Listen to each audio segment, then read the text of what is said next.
नमस्कार दोस्तों, स्वागत है आपका अपने YouTube channel let's join us पर। दोस्तों, आज हम लेकर आए हैं बहुत ही महत्वपूर्ण टॉपिक। ये टॉपिक हिंदी पर आधारित है। दोस्तों, इससे पहले भी हम चर्चा कर चुके हैं, जिसमें हमने 100 प्रश्नों का मैराथन लिया था और आज का 100 प्रश्न उसके आगे से है। तो दोस्तों, अगर आपने इसके पहले की वीडियो नहीं देखी है तो उसे ज़रूर देख लें। तो दोस्तों, आपसे बता दें कि हिंदी का वेटेज प्रत्येक एग्जाम में होता है, चाहे वो शिक्षक संबंधी परीक्षा हो या फोर्स संबंधी या कोई बड़ी परीक्षा, सब में हिंदी का वेटेज रहता है। बीपीएससी में सब्जेक्ट का तो रहता ही है, हिंदी क्वालिफाइंग भी है और यूपी पुलिस में लगभग 37 प्रश्न आते हैं हिंदी से और यूपी पीएससी आरओ एआरओ में 60 प्रश्नों का एक पेपर होता है। तो इन सभी एग्जामों को दृष्टिगत रखते हुए ये सेशन तैयार किया गया है और इस सेशन से ही सारे प्रश्न फंस जाएंगे। आपको इसे अच्छे से रट लेना है। तो दोस्तों, बिना देरी के शुरू करते हैं। और शुरू करने से पहले एक बात और कहना चाहूँगा कि चैनल को लाइक शेयर सब्सक्राइब जरूर कर लें और बेल आइकन जरूर दबा लें, क्योंकि इस चैनल के माध्यम से डेली एक वीडियो आ रही है। अगर आप बेल आइकन नहीं दबाए रहेंगे तो आपको इसका नोटिफिकेशन नहीं प्राप्त होगा और यदि नोटिफिकेशन आपको देर से प्राप्त होता है तो एक से अधिक वीडियो हो जाने पर आपको बोरिंग लगती है और आप वीडियो को नहीं देखते। इसलिए जैसे ही वीडियो अपलोड हो वैसे ही आप लोग इसे देख लें, क्योंकि ये कंटेंट बहुत ही इंपॉर्टेंट है। दोस्तों, आज का पहला प्रश्न है, पर्यावरण का सही संधि विच्छेद है। पर्यावरण का जब आप संधि विच्छेद करेंगे तो ये बनेगा परि प्लस आवरण, परिधन आवरण। यहाँ पर विकल्प डी सही हो जाएगा, परिधन आवरण। तो दोस्तों, आपको बताना है यहाँ पर क्या बोलते हैं, कौन सी संधि होगी। विकल्प डी में कौन सी संधि होगी? तो दोस्तों, परि यानी ई प्लस आ यानी पर्यावरण। दोस्तों, आपको बताना है कि यहाँ पर कौन सा संधि है। विकल्प डी सही हो जाएगा। अनुनासिक का संबंध होता है। तो दोस्तों, अनुनासिक का संबंध है जो नाक और मुंह दोनों से बोले जाते हैं, अनुनासिक। और प्रत्येक वर्ग का 5वां अक्षर अनुनासिक होता है, जैसे अंगा, इया, अड़ा, ना और मा। ये क्या है? अनुनासिक है। यहाँ पर विकल्प बी सही हो जाएगा। अनुनासिक व्यंजन कौन से होते हैं? तो हम दोस्तों बात कर चुके हैं, वर्ग का 5वां अक्षर होता है यानी 5वां अक्षर होता है, वो अनुनासिक होता है। यहाँ पर विकल्प सी सही हो जाएगा। हिंदी वर्णमाला में स्वरों की संख्या है। तो दोस्तों, हिंदी वर्णमाला में स्वरों की संख्या 11 है। विकल्प सी सही हो जाएगा। जो पहले कभी नहीं हुआ, जो पहले कभी ना हुआ हो, उसे दोस्तों कहते हैं अभूतपूर्व। क्या कहते हैं? अभूतपूर्व, जो इससे पहले ना हुआ हो। विकल्प डी यहाँ सही हो जाएगा। जो कहा ना जा सके, जो कहा ना जा सके, उसको एक शब्द में दोस्तों कहते हैं अकथनीय। क्या कहते हैं? अकथनीय। वहीं अगर बात करें अगम्य की, जहां जाना कठिन हो, उसको बोलते हैं अगम्य। अजर, जो कभी बूढ़ा ना हो। अक्षम्य, जो क्षमा करने योग्य ना हो। यानी तो दोस्तों, यहाँ पर विकल्प ए अकथनीय सही हो जाएगा। समय की दृष्टि से अनुकूल, तो दोस्तों इसको बोलते हैं समयानुकूल। क्या बोलेंगे? समयानुकूल। विकल्प भी यहाँ सही हो जाएगा। अनुकूल का विलोम प्रतिकूल होता है और किसी के अनुकूल समानानुकूल भी हो सकता है, लेकिन यहाँ पर समय के अनुकूल पूछा है तो इसलिए समयानुकूल। विकल्प बी इज करेक्ट। जो सब कुछ जानता है, दोस्तों जो सब कुछ जानता है उसे कहते हैं सर्वज्ञ। क्या कहते हैं? सर्वज्ञ। जो किसी विशेष क्षेत्र का ज्ञाता होता है उसे विशेषज्ञ कहा जाता है। कृतज्ञ, जो उपकारों को मानता हो उसे कृतज्ञ कहते हैं। अज्ञ, जो कुछ न जानता हो। यहाँ पर विकल्प डी सही हो जाएगा। जिसकी गर्दन सुंदर हो, जिसकी गर्दन सुंदर हो उसे कहते हैं सुग्रीव। क्या कहते हैं दोस्तों? सुग्रीव कहते हैं। यहाँ पर विकल्प बी सही हो जाएगा। पुरुष एवं स्त्री का जोड़ा, पुरुष एवं स्त्री का जोड़ा दोस्तों दंपति कहलाता है। उसके लिए एक शब्द है दंपति। और दोस्तों, युगल भी पुरुष और स्त्री का जोड़ा ही होता है, लेकिन वो अविवाहित होते हैं। और युग्म तो कि दो लोगों की समूह को युग्म कहते हैं। तो विकल्प बी यहाँ सही हो जाएगा। कार्य को नए ढंग से करने की पद्धति, दोस्तों कार्य को नए ढंग से करने की पद्धति नवीनीकरण कहलाती है। विकल्प डी यहाँ सही हो जाएगा। जंगल में लगने वाली आग को दोस्तों दावा नल कहा जाता है। विकल्प ए यहाँ सही हो जाएगा। बड़वा नल दोस्तों समुद्र में लगने वाली आग को बड़वा नल कहा जाता है और पेट में लगने वाली आग को जठरा नल कहा जाता है। तो दोस्तों यहाँ पर विकल्प ए सही हो जाएगा, दावा नल। प्रश्नादि के उत्तर की अपेक्षा करने वाला उत्तरापेक्षी, अर्थात जो दिए गए प्रश्न का उत्तर चाहता है या उत्तर की अपेक्षा रखता है उसे उत्तरापेक्षी कहते हैं। विकल्प बी यहाँ सही हो जाएगा। ज्येष्ठ का विलोम शब्द है, तो दोस्तों ज्येष्ठ का विलोम शब्द होता है कनिष्ठ। विकल्प सी यहाँ सही हो जाएगा। गमन का विलोम शब्द है, दोस्तों गमन का विलोम शब्द होता है आगमन।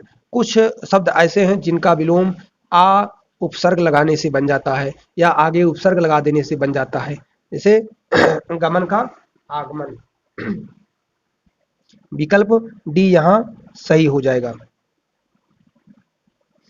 अवनि का विलोम शब्द है, दोस्तों अवनि धरती शब्द का पर्यायवाची है और अवनि का विलोम हो जाएगा आपका अंबर। विकल्प सी सही हो जाएगा, अंबर।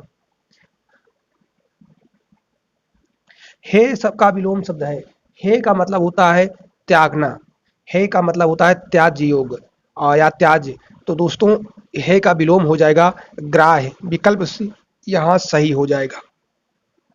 हार का विलोम जीत हो जाएगा, हास्य का विलोम रोदन हो जाएगा, ग्राम का विलोम दोस्तों शहर हो जाएगा।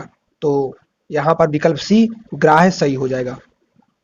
श्री गणेश का विलोम शब्द होता है किसी कार्य का श्री गणेश करना अर्थात शुभारंभ करना, वहीं इसका विलोम होता है दोस्तों इति श्री यानी समापन करना। विकल्प बी यहाँ सही हो जाएगा। विकल्प बी इतिश्री यहाँ सही हो जाएगा। अथ का विलोम शब्द होता है, तो दोस्तों अथ का विलोम शब्द इति होता है। विकल्प डी यहाँ सही हो जाएगा, इति। अंत, अंत का अनंत होता है दोस्तों, तो विकल्प डी यहाँ सही हो जाएगा। अमीय इसका पर्यायवाची शब्द है, दोस्तों अमीय जो है अमृत का पर्यायवाची शब्द है और अमृत को सुधा भी कहते हैं। विष, विष जो है विष का है पर्यायवाची है जिसका मतलब विष होता है और आम्र आम का पर्यायवाची है। मधुप आपका जो है शहद या भ्रमरे का पर्यायवाची है। विकल्प डी यहाँ सही हो जाएगा। पृथ्वी का पर्यायवाची शब्द है, दोस्तों पृथ्वी को रत्नगर्भा कहा जाता है। विकल्प ए यहाँ सही हो जाएगा। भाषा शब्द संस्कृत के किस धातु से बना है, तो दोस्तों भाषा शब्द संस्कृत के भास धातु से बना है। यहाँ पर भास विकल्प डी सही हो जाएगा। तरुण का विपरीतार्थक शब्द बताइए, दोस्तों तरुण यानी जो नया हो और वृद्ध जो पुराना हो। तरुण का हो जाएगा विकल्प बी यहाँ सही हो जाएगा। मंद का तीव्र हो जाएगा, मंद माने होता है धीमे धीमे और तीव्र का तेजी से। सुस्त का फुर्तीला हो जाएगा दोस्तों, तो यहाँ पर विकल्प बी सही हो जाएगा, वृद्ध। इनमें से कौन सी विपरीतार्थक शब्द पतझड़ का अर्थ है। पतझड़ दोस्तों पतझड़ के समय में पेड़ों से पत्ते गिर जाते हैं, मौसम बिल्कुल उजाड़ जैसा लगता है। वहीं इसका विपरीत होता है दोस्तों बसंत, जिसमें पेड़ों में नई नई कलियां पत्तियां और मौसम बड़ा सुहावना होता है। तो दोस्तों पतझड़ का विलोम हो जाएगा आपका बसंत। विकल्प ए यहाँ सही हो जाएगा। सर्दी का गर्मी हो जाएगा, शीतल का गर्म हो जाएगा, विस्तार का संक्षेप हो जाएगा दोस्तों। तो विकल्प ए इज करेक्ट। गिरीश में कौन सा संधि है, दोस्तों गिरीश का अगर आप संधि विच्छेद करेंगे तो गिर धन ईस हो जाएगा। गिर यानी ई प्लस ई बड़ी ई, गिरीश। और गिरीश का मतलब होता है गिर के ईस यानी गिरी के यानी पर्वतों के ईश्वर। या दोस्तों यहाँ पर विकल्प बी दीर्घ संधि सही हो जाएगा। जब दीर्घ आ या छोटा आ का मेल दीर्घ आ या छोटे आ से होता है, दीर्घ ई या छोटी ई का मेल दीर्घ ई या छोटी ई से होता है, तो वहां पर बड़ा आ और बड़ी ई का निर्माण होता है। दोस्तों इस पूरे फार्मूले से निर्मित संधि को दीर्घ संधि कहा जाता है। विकल्प बी यहाँ सही हो जाएगा। और वहीं जब आ प्लस ई मिलते हैं तो गुण संधि बनती है। तो विकल्प बी इज करेक्ट। निम्न में से अल्प प्राण वर्ण कौन से हैं, तो दोस्तों अल्प प्राण को जानने का सबसे अच्छा तरीका है 1 3 5 1 3 5। आप जो व्यंजन है उनको वर्ग में बांट दीजिए, का वर्ग, चा वर्ग, टा वर्ग, ता वर्ग और पा वर्ग। और इनमें 1 2 3 4 ऐसे इनका जो है सीरियल क्रम है। जो 1 पे आए, 3 पे आए, 5 पे आए वो अल्प प्राण होते हैं। जो दूसरे और चौथे स्थान पर आए वो महाप्राण होते हैं। तो पहले और तीसरे पर आता है आपका विकल्प सी, का और गा। ये हो जाएगा आपका अल्प प्राण, विकल्प सी यहाँ सही हो जाएगा। इनमें से कौन सी शब्द शुद्ध है?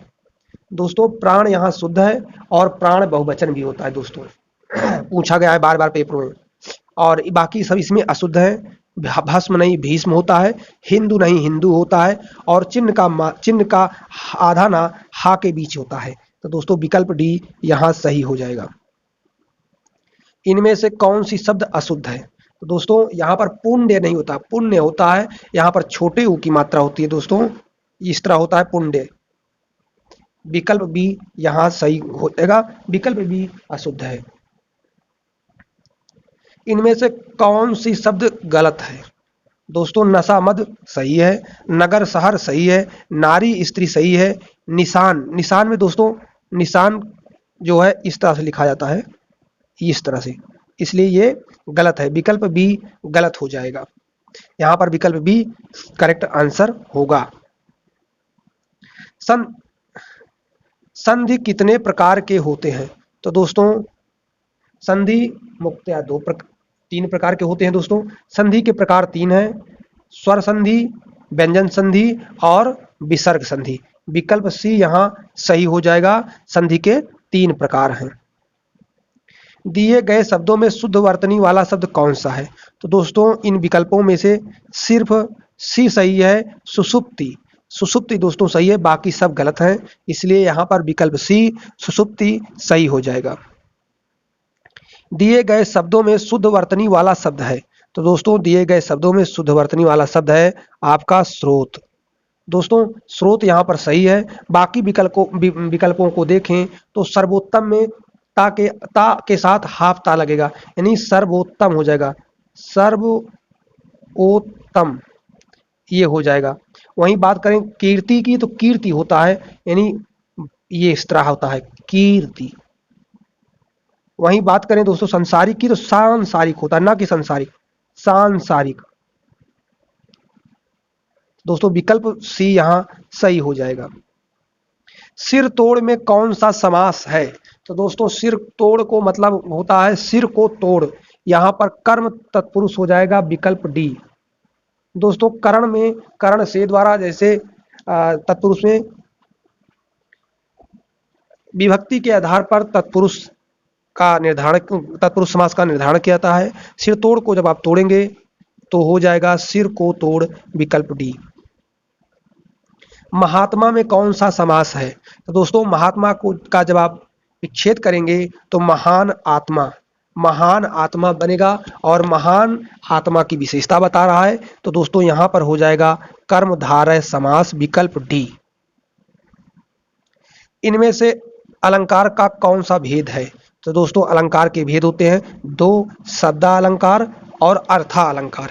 दोस्तों शब्दालंकार वह अलंकार है जहां शब्दों के द्वारा चमत्कार उत्पन्न किया जाता है, वहीं अर्थालंकार में अर्थ के द्वारा चमत्कार प्रकट किया जाता है। दोस्तों यहाँ पर विकल्प भी सही हो जाएगा। अर्थालंकार के कितने भेद होते हैं दोस्तों? तो अर्थालंकार के 12 भेद हैं, विकल्प सी यहाँ सही हो जाएगा। तो दोस्तों यहाँ भी रिपीटेड है, 12 हो जाएगा इसका भी जवाब।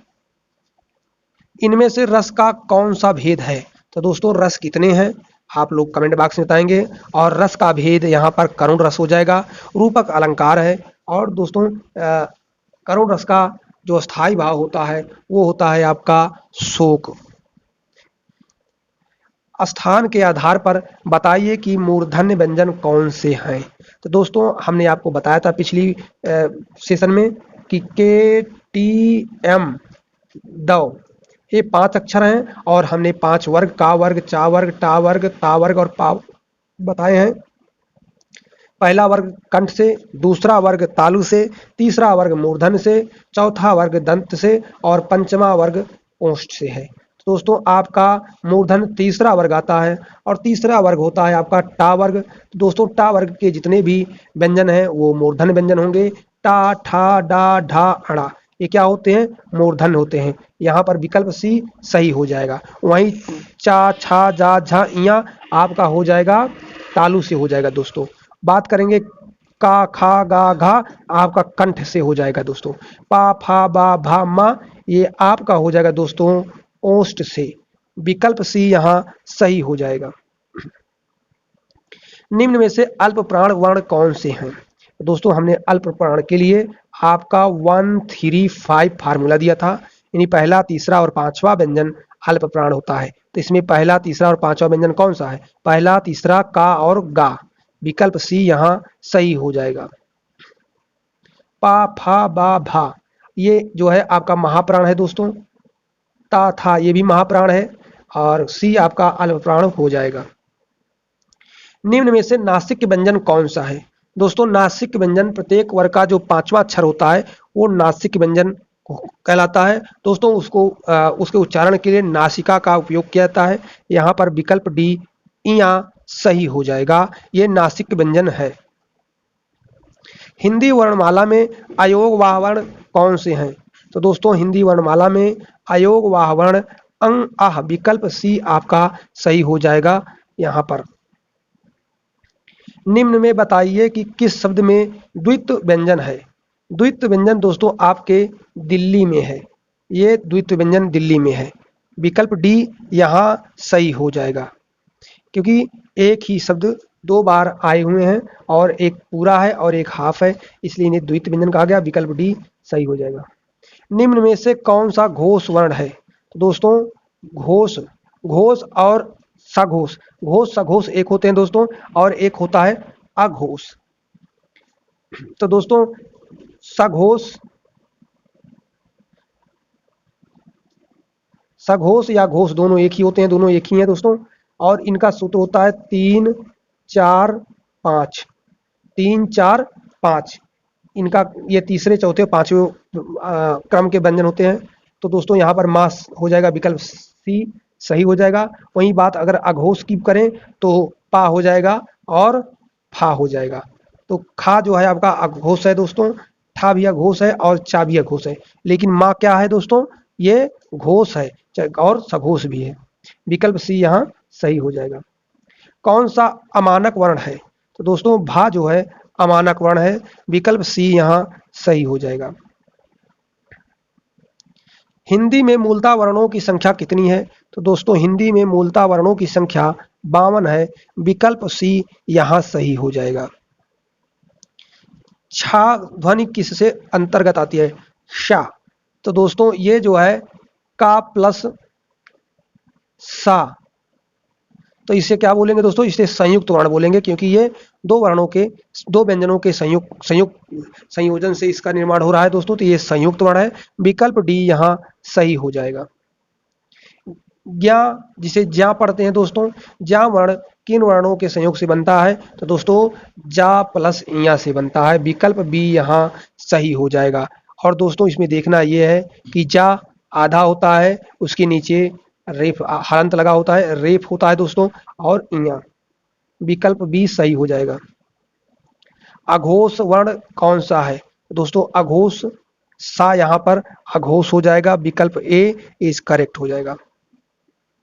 घा का उच्चारण स्थान कौन सा है? तो दोस्तों जानते हो घा का वर्ग के अंतर्गत आता है और का वर्ग का उच्चारण कंठ से होता है। विकल्प डी यहाँ सही हो जाएगा। मूल तालु के तालु उच्चारण स्थान से, तालु उच्चारण स्थान से आपका चा वर्ग आता है और टा वर्ग मूर्धन उच्चारण स्थान से आता है। वहीं ता वर्ग दंत उच्चारण स्थान से आता है। तो विकल्प डी यहाँ सही हो जाएगा। जिन शब्दों के अंत में आता है उन्हें क्या कहते हैं? तो दोस्तों जिन शब्दों के अंत में आ आता है उसे अकारांत कहते हैं। विकल्प बी सही हो जाएगा। पुरोहित में उपसर्ग है? दोस्तों पुरोहित में पूरा उपसर्ग है। विकल्प डी यहाँ सही हो जाएगा। अवनत शब्द में प्रयुक्त उपसर्ग है? तो दोस्तों अवनत में प्रयुक्त उपसर्ग अव है। विकल्प सी यहाँ सही हो जाएगा।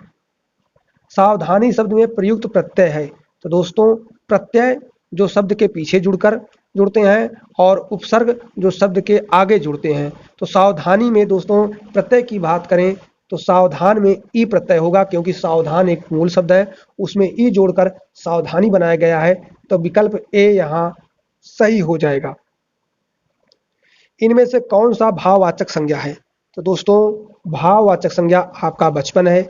विकल्प सी सही हो जाएगा, क्योंकि बचपन एक अवस्था होती है, बचपना अभी होता है दोस्तों। श्याम एक व्यक्तिवाचक है, पानी एक द्रव्यवाचक है, नदी एक व्यक्तिवाचक है। तो दोस्तों यहाँ पर भाववाचक हो जाएगा बचपन। शिव का विशेषण क्या है? तो दोस्तों शिव का विशेषण शैव, अर्थात शिव से जो संबंधित है वो शैव कहलाता है। विकल्प सी सही हो जाएगा। भूतकाल के कितने भेद हैं? तो दोस्तों भूतकाल के कितने भेद हैं? 6 भेद हैं। और वो भेद कौन कौन से हैं आप लोग कमेंट बॉक्स में जरूर लिखें। इनमें से अपादान कारक की विभक्ति क्या है? दोस्तों अपादान कारक की विभक्ति होती है अपादान से अलग, अर्थात अलग होने के भाव में से विभक्ति का प्रयोग होता है, वहां अपादान कारक चिन्ह होता है। विकल्प सी से सही हो जाएगा। यथार्थ में कौन सी संधि है? तो दोस्तों यथार्थ में यथा धन अर्थ दोस्तों यहाँ पर दीर्घ संधि हो जाएगा। विकल्प ए करेक्ट हो जाएगा। निम्नलिखित में तत्सम शब्द का चयन कीजिए। तो दोस्तों वर्षा तत्सम शब्द है और बारिश उसका तद्भव है। आंसू का तत्सम अश्रु होता है और बारात का तत्सम दोस्तों बर यात्रा होती है। और हाथी का तत्सम क्या होता है आप लोग कमेंट बॉक्स में बताएंगे। विकल्प ए यहाँ सही हो जाएगा। मतैक में कौन सी संधि है? तो दोस्तों मत धन ऐक अर्थात वृद्धि संधि, जहां पर वृद्ध स्वर हो दोस्तों, यहाँ पर ऐ की मात्रा ऐ आओ आदि लगे हों तो दोस्तों वहां पर वृद्धि संधि होती है। विकल्प बी यहाँ सही हो जाएगा। हिंदी किस भाषा परिवार की भाषा है? तो दोस्तों हिंदी भारोपीय भाषा परिवार की भाषा है। विकल्प सी यहाँ सही हो जाएगा। यूपी पुलिस कांस्टेबल परीक्षा का जो सिलेबस है उसका पहला ही टॉपिक हिंदी भाषा और भाषा परिवार है। विकल्प सी यहाँ सही हो जाएगा। हिंदी भाषा का जन्म हुआ है? तो दोस्तों हिंदी भाषा का जन्म अपभ्रंश से हुआ है। विकल्प डी यहाँ सही हो जाएगा, अपभ्रंश। शुद्ध वर्तनी का चयन कीजिए। तो दोस्तों शुद्ध वर्तनी का चयन इसमें कृपा सही हो जाएगा। विकल्प बी, बाकी सारे विकल्प गलत लिखे हुए हैं। जाके पाँव न फटे बेवाई, सो क्या जाने पीर पराई।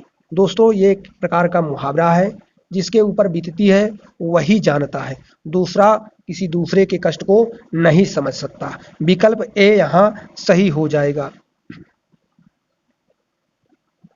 जस दूल्हा तन तस बनी बराती का अर्थ होता है दोस्तों सभी साथी एक ही जैसे होते हैं। विकल्प ए सही हो जाएगा। बेइंसाफी में प्रयुक्त उपसर्ग है? तो दोस्तों बेइंसाफी में बे प्लस इंसाफी अर्थात बे उपसर्ग लगा हुआ है। विकल्प बी बे सही हो जाएगा। बहाव शब्द में प्रयुक्त प्रत्यय कौन सा है? तो दोस्तों यहाँ पर बहाव में बह धन आव, बह एक प्रकार की क्रिया है और दोस्तों उसमें आव प्रत्यय जोड़कर बहाव बनाया गया है। विकल्प सी सही हो जाएगा। पुरोहित में उपसर्ग है दोस्तों, हम चर्चा कर चुके हैं, पूरा पुरोहित है दोस्तों। विकल्प डी। किस शब्द में आवा प्रत्यय नहीं है? दोस्तों दिखावा में आवा प्रत्यय है, भुलावा में भुलावा आवा प्रत्यय है, चढ़ावा में भी आवा प्रत्यय है, लेकिन लावा में आवा प्रत्यय नहीं है।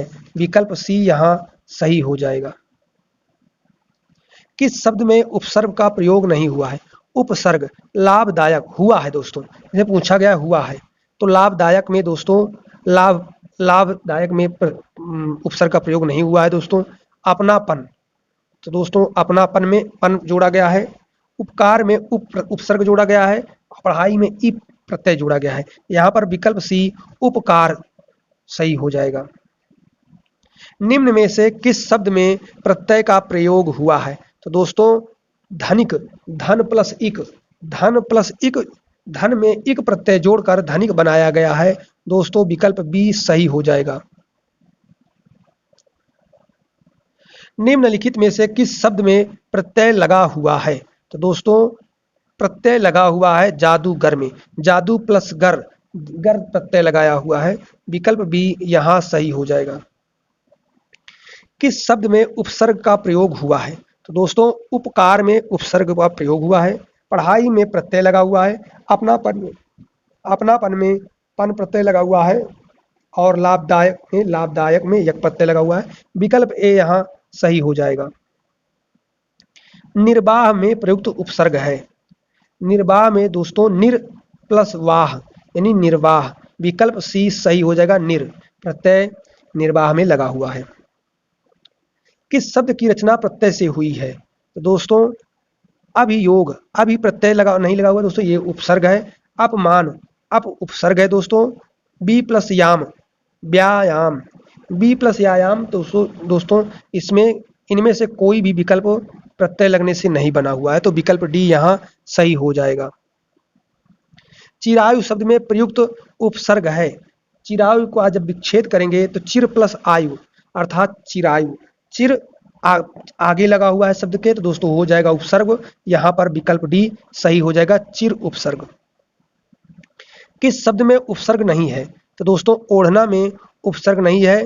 पर पराजय, पर प्लस अजय, अप प्लस वाद, प्रा प्लस भाव। दोस्तों समी में उपसर्ग है, लेकिन ओढ़ना में उपसर्ग नहीं है। विकल्प बी सही हो जाएगा। इनमें से कौन सा शब्द समूहवाचक प्रत्यय नहीं है? दोस्तों लोग, वर्ग, गण समूहवाचक है, लेकिन प्रेस जो है समूहवाचक प्रत्यय नहीं है। विकल्प बी यहाँ सही हो जाएगा। पवित्र में प्रयुक्त संधि का नाम है। तो दोस्तों पवित्र में प्रयुक्त संधि का नाम है अयाद संधि। विकल्प बी सही हो जाएगा। यहाँ पर विकल्प बी सही हो जाएगा। दोस्तों आप लोगों को पवित्र का संधि विच्छेद करके बताना है, आप लोग इसे जरूर कमेंट के द्वारा बताएंगे। निम्नलिखित में तत्सम शब्द का चयन कीजिए। तो दोस्तों तत्सम शब्द उद्गम है। विकल्प बी सही हो जाएगा, विकल्प सी सही हो जाएगा, उद्गम। वहीं बात करें खेत की, तो खेत तद्भव है, इसका तत्सम क्षेत्र होता है। तो दोस्तों विकल्प सी यहाँ सही हो जाएगा। पाठशाला किस प्रकार का शब्द है? दोस्तों पाठशाला एक प्रकार का यौगिक शब्द है। विकल्प सी यहाँ सही हो जाएगा। का वर्ण किसके योग से बनता है? तो दोस्तों का वर्ण का प्लस आ अर्थात का उसके नीचे हलंत, उसके बाद आ से मिलने बनता है। विकल्प डी यहाँ सही हो जाएगा। ऊष्म और संयुक्त व्यंजन किसके प्रकार हैं? तो दोस्तों ऊष्म और संयुक्त व्यंजन के प्रकार हैं। विकल्प ए यहाँ सही हो जाएगा। स्पर्श व्यंजन कितने प्रकार के होते हैं? तो दोस्तों स्पर्श व्यंजन आपके 25 हैं अर्थात 25 हैं। का वर्ग, चा वर्ग, टा वर्ग, ता वर्ग और पा वर्ग में जितने भी व्यंजन हैं सभी स्पर्श व्यंजन के अंतर्गत आते हैं। इनकी संख्या 25 है। सा कौन सा व्यंजन है? तो दोस्तों सा, खा, सा, हा। दोस्तों सा जो है आपका ऊष्म व्यंजन है। विकल्प ए सही हो जाएगा, ऊष्म व्यंजन। इनमें से किस शब्द में वर्ण संबंधी अशुद्धि है? तो दोस्तों वर्ण संबंधी अशुद्धि आपके अनुकूल में है। दोस्तों अनुकूल इस तरह लिखा जाता है, छोटा ऊ फिर बड़ा ऊ फिर ला, अनुकूल। ये है आपका अनुकूल शुद्ध है। तो विकल्प बी अशुद्ध है, यहाँ यही उत्तर हो जाएगा सही। इनमें से किस शब्द में लिंग प्रत्यय संबंधी अशुद्धियां हैं? तो दोस्तों गायिका शुद्ध है, अनाथा भी शुद्ध है और गोपी भी शुद्ध है, लेकिन नारी नहीं होता, नारी होता है दोस्तों, नारी होता है। विकल्प बी यहाँ सही हो जाएगा। इनमें से किस शब्द में हलंत संबंधी अशुद्धियां नहीं हैं? तो दोस्तों भविष्यत, श्रीमान, सतचित, बुद्धिमान। तो दोस्तों यहाँ पर बुद्धिमान में हलंत संबंधी अशुद्धियां नहीं है। विकल्प डी सही हो जाएगा। इनमें से किस शब्द में चंद्र बिंदु संबंधी अशुद्धियां हैं?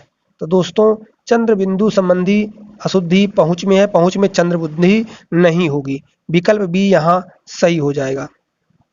इनमें से योजक चिन्ह का कौन सा है? योजक चिन्ह क्या होते हैं? जब दो शब्दों को जोड़ा जाता है तो योजक चिन्ह का प्रयोग किया जाता है। यहाँ पर विकल्प बी सही हो जाएगा। इनमें से कौन सी जातिवाचक संज्ञा से भाववाचक संज्ञा बनाया गया है? तो दोस्तों जातिवाचक से भाववाचक संज्ञा बनाया गया है। तो दोस्तों बुढ़ापा, बुढ़ापा एक प्रकार की भाववाचक संज्ञा है, क्योंकि बुढ़ापा अवस्था है और बुढ़ापा अवस्था, विकल्प ए बुढ़ापा सही हो जाएगा। इनमें से कौन सी शब्द समूहवाचक संज्ञा है? तो दोस्तों सभा एक समूहवाचक संज्ञा है, मिठास आपकी गुणवाचक है, सोना आपकी द्रव्यवाचक है। विकल्प ए सही हो जाएगा। निम्नलिखित में से किस वाक्य में अकर्मक क्रिया है? तो दोस्तों गेहूं पिस रहा है, यहाँ पर अकर्मक क्रिया है। राम लिखता है, राम पत्र लिखता है। दोस्तों राम क्या लिखता है? पत्र लिखता है, तो ये सकर्मक हो जाएगा। बालक को जगवाता है, दोस्तों जगवाना सकर्मक क्रिया हो गई। मदन गोपाल को हंसा रहा है, दोस्तों हंसाने का कार्य किया जा रहा है। तो दोस्तों यहाँ पर विकल्प सी गेहूं पिस रहा है जो स्वतः हो रही है, यहाँ पर सही हो जाएगा। निम्नलिखित मिश्र वाक्यों में से कौन सा विशेषण उपवाक्य है? तो दोस्तों विशेषण उपवाक्य लखनऊ जो उत्तर प्रदेश की राजधानी है, एक ऐतिहासिक नगर है। यहाँ पर विकल्प डी सही हो जाएगा। उसने कहा कि मैं घर जाऊंगा। उसने कहा कि मैं घर जाऊंगा वाक्य है दोस्तों मिश्र वाक्य। यहाँ पर उसने कहा कि वह घर जा रहा है, मिश्र वाक्य है दोस्तों। विकल्प बी यहाँ सही हो जाएगा। निम्नलिखित में से कौन सा अल्प विराम चिन्ह है? दोस्तों विराम चिन्ह से यूपी पुलिस में कम से कम 2 प्रश्न पूछे गए थे और इस बार भी पूछे जाएंगे। तो दोस्तों विकल्प ए यहाँ सही हो जाएगा। निम्नलिखित में से कौन सा अर्ध विराम चिन्ह है? तो दोस्तों अर्ध विराम बूंदी और नीचे डैश ये होता है। विकल्प डी यहाँ सही हो जाएगा। अरे उसने तो कमाल कर दिया वाक्य है। दोस्तों जब कभी भी सेंटेंस में इस चिन्ह का प्रयोग किया जाए, अर्थात ऐसे चिन्ह लगा रहे, तो जान लेना कि वहां पर विस्मयाद बोधक वाक्य हो जाएगा। विकल्प बी सही हो जाएगा। दोस्तों आज का अंतिम प्रश्न है, राम घर गया उसने माँ को देखा का संयुक्त वाक्य बनेगा। राम घर गया और उसने माँ को देखा। विकल्प सी यहाँ सही हो जाएगा। विकल्प सी सही हो जाएगा। दोस्तों इसको संयुक्त करने पर राम घर गया और उसने माँ को देखा होगा सही। तो दोस्तों आज के सेशन में 100 प्रश्न शामिल किए गए थे, जो कि यूपी पुलिस और बीपीएससी परीक्षा को ध्यान रखते हुए बनाया गया है। इन प्रश्नों के द्वारा इस बात की 100% गारंटी है कि आपका स्कोर बढ़ेगा। तो बिना देरी के, बिना किसी संकोच के इस वीडियो को देखिए, लाइक करिए, शेयर करिए। यदि किसी प्रकार के आपके मन में सुझाव है तो वो भी कमेंट के द्वारा बता सकते हैं। दोस्तों ये हिंदी का सेशन 5 दिन चलेगा। 5 दिन में लगभग 1000 प्रश्नों पर चर्चा करेंगे। उसके बाद भारतीय राष्ट्रीय आंदोलन का टॉपिक वाइज चैप्टर चलेगा। उसके बाद प्रश्नों पर चर्चा की जाएगी। दोस्तों मिलते हैं किसी और वीडियो में, तब तक के लिए जय हिंद, जय भारत।